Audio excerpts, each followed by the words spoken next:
4 note cards.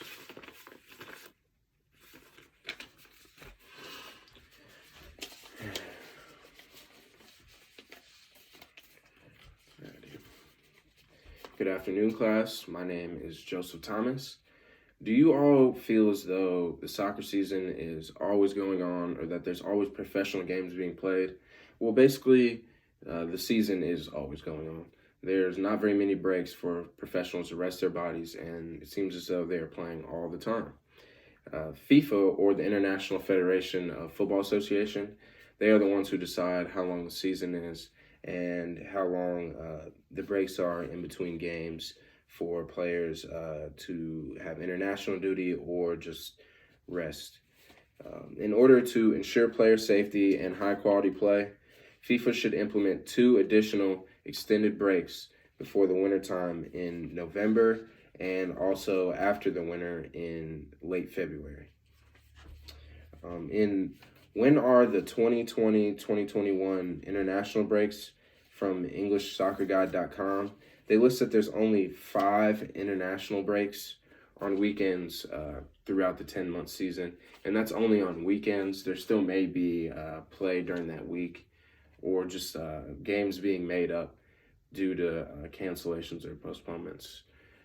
Typically, players in the top 5 leagues are the ones who get called up for international duty, and they'll play in cup tournaments or friendlies just to gain more trophies.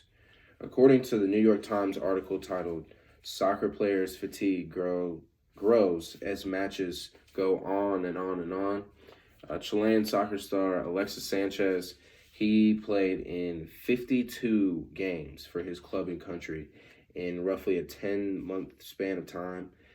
That's in a ridiculous amount of games, and he ended up suffering from nagging injuries just from playing for so long. Your ankles can get beat up, your knees, just your joints. Common wear and tear just wears you down. Also, Lionel Messi, he gets hurt just about every single year because he plays so much soccer. He played in 56 games in 2016, the same year as Alexis Sanchez. And that tore on his body. Soccer players play from anywhere from 4 to 5 hours a day, 5 days out of the week, according to Active.com in their article titled "Secrets to Practicing Like the Pros." That's a lot of soccer, and that's not even including the games on the weekend. And that's what, every weekend there's games, club or cup, you name it. There's always going to be a game. A lot of times people forget about the preseason.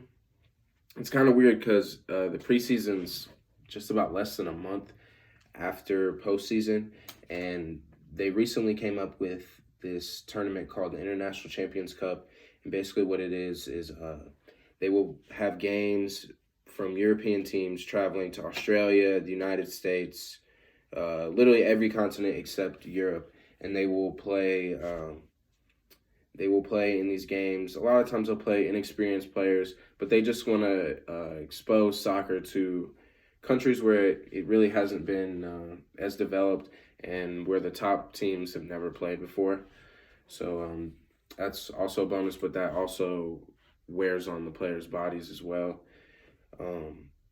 So there really isn't even an like I said, there's hardly even an off season.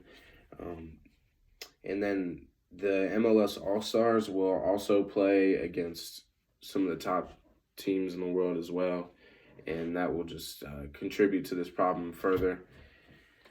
It's really up to a soccer player individually to be ready to play and to be what we call match fit, which is basically you're fit enough to play. It is what the word says. You're fit enough to play. Your body's in good shape.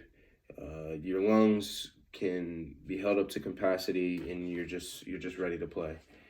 In the English divisions, they'll have the regular league play, then they'll have FA Cup, and then the League Cup.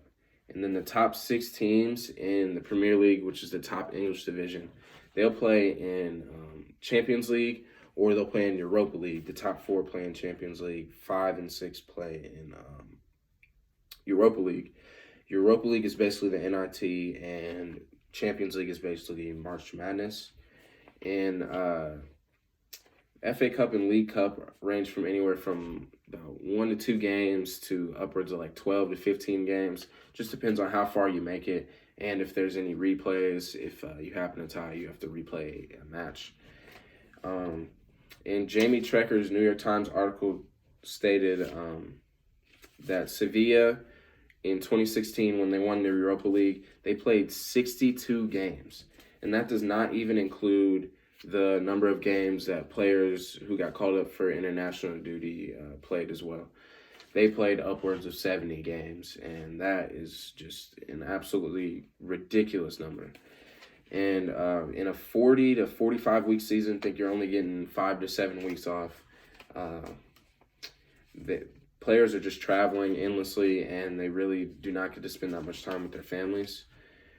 I would say most players, or most clubs, will have issues with their best players getting consistently hurt for extended periods of time just because they're cramming these matches. And it seems like Ronaldo, like I alluded to earlier, Ronaldo or Messi is hurt at least a month or two every season just because of an injury, because they play so much soccer. The love of the game pays its costs. But now you should be thinking in your head, like, why is playing too many games such a bad thing?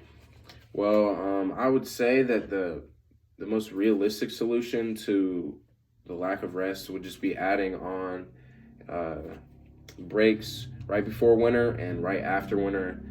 Before winter in late November and after winter in late February. These are the longest stretches of competition that the players will have all season. And especially the springtime break, that would be ideal because players can rest up and get their best, clubs can get their best players on the field for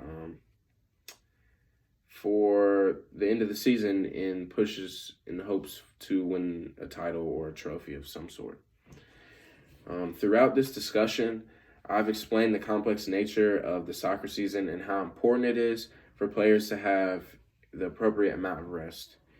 In order to ensure player safety and high-quality play, FIFA should implement 2 additional extended breaks before wintertime in November and after wintertime in mid to late February. Thank you.